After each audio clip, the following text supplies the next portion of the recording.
इस सेट के शुरू में देखा जाता है कि दरवाजा के बाहर बहुत सारे इंसेक्ट थे। ये सभी दरवाजे को तोड़कर अंदर जाने की कोशिश कर रहा है। दरवाजा को तोड़ते हुए देखकर जोंगमिंग कहता है कि मेरे पास और कोई चॉइस नहीं है, मुझे अभी ड्रिंक करना होगा इसे। इतना कहने के बाद जोंगमिंग उस मेडिसिन को खा लेता है। उसके बाद जोंगमिंग चौंक जाता है, घुटने पे बैठ जाता है जोंगमिंग। हार्ट के वजह से जोंगमिंग अपने गले को पकड़ लेता है और ये मॉन्स्टर उसके ऊपर अटैक करने के लिए बढ़ जाता है। देखा जाता है कि वहाँ पर बहुत सारे मॉन्स्टर आ चुके थे और जोंगमिंग को चारों तरफ से घेर लेता है। इसके बाद जोंगमिंग अपने नाइफ से एक को मार देता है, मारकर उस मॉन्स्टर के सिर को अलग कर देता है। सिर को मारते हुए कहता है कि ये बहुत ही ज़्यादा दर्द कर रहा है। बहुत ज़्यादा मॉन्स्टर उसके ऊपर अटैक करने के लिए एक साथ आ जाता है। जोंगमिंग गुस्से से कहता है कि मैं तुम सभी को मार दूंगा अभी। एक मॉन्स्टर के ऊपर स्लैश कर देता है, उसका सिर अलग हो जाता है। जोंगमिंग और दो मॉन्स्टर को मार देता है। मारते हुए कहता है कि जोंगमिंग तुम सभी अभी मरो।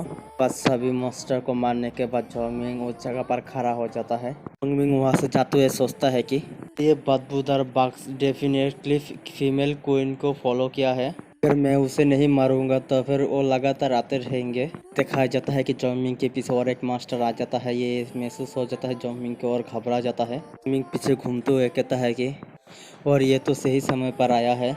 उस मॉन्स्टर को दिखाया जाता है हमें।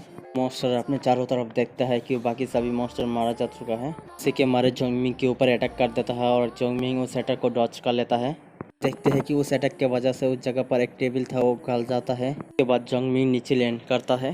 जोंगमिंग उस मॉन्स्टर से कहता है कि तुम रिवेंज लेने के लिए आए हो अपने बच्चों का। मॉन्स्टर को देखकर जोंगमिंग सोचता है ये यहाँ पर आ रहा है और मेरे पास्ट के अकॉर्डिंग एक्सपीरियंस के ये बहुत ही कमज़ोर है। उसके बाद जोंगमिंग उसके ऊपर चल जाता है अटैक करने के लिए। जोंगमिंग अपने नाइफ से उसके ऊपर स्टेप कर देता है। उसके वजह से वो मॉन्स्टर चिल्ला रहा था। जोंगमिंग अपने नाइफ से बहुत बड़ा काट लगा देता है उसके ऊपर।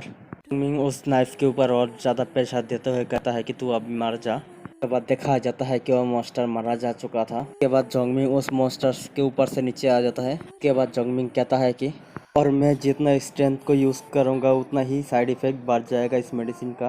उसके बाद जोंगमिंग उस दरवाजे को खोलने के बाद अंदर आते हुए कहता है कि तुम अभी बाहर आ सकते हो और शेनफी बाहर आते हुए जोंगमिंग को हक कर लेता है।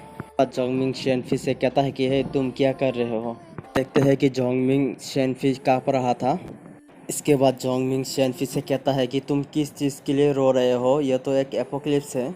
इस एपोक्लिप्स के अंदर सबसे बेकार चीज़ आंसू है। देखा जाता है कि शेनफी रो भी रहा था। इसके बाद शेनफी अपने आंसू को पूछते हुए कहता है कि यहाँ पर कौन रो रहा है, इस जगह पर बहुत ही बदबूदार है इसलिए मेरे आंखों से आंसू निकल गया। इसके बाद जोंगमिंग कहता है कि तो फिर ऐसा क्या है। इसके बाद शेनफी एक फानी सा फेस बनाते हुए कहता है कि ठीक है तो फिर हम इसके बारे में और बात नहीं करेंगे। उसके बाद शेनफी कहता है कि यहाँ पर तो बहुत सारे लाशें पड़े हुए हैं, इससे तुम क्या करोगे। ये सुनकर जोंगमिंग कहता है कि यह तो बहुत ही अच्छी चीज़ है। सुनकर शेनफी अपने मुंह पर हाथ रखते हुए कहता है कि क्या अच्छी चीज़। और उसके बाद जोंगमिंग कहता है कि जैसे कि हम लोग एबेंडन घर और सुपरमार्केट से सफिशिएंट फूड पा सकते हैं, लेकिन आधे साल बाद फूड बहुत ही रेयर और प्रीशियस हो जाएगा। सुनकर शेनफी कहता है कि क्या हम म्यूटेशन के कारण लॉबस्टर और फार्म नहीं कर सकते क्या। सुनकर जोंगमिंग कहता है कि फ्यूचर में फूड 3 मेन सोर्स से आता है। बचा हुआ अनएक्सपायर फूड रिवॉर्ड में इस वूल से मिलता है। शेनफी कहता है कि हम इस वर्म के लाशों को खाएंगे। सुनकर जोंगमिंग शेनफी को कहता है कि वर्म को खाना बेटर है ह्यूमन से।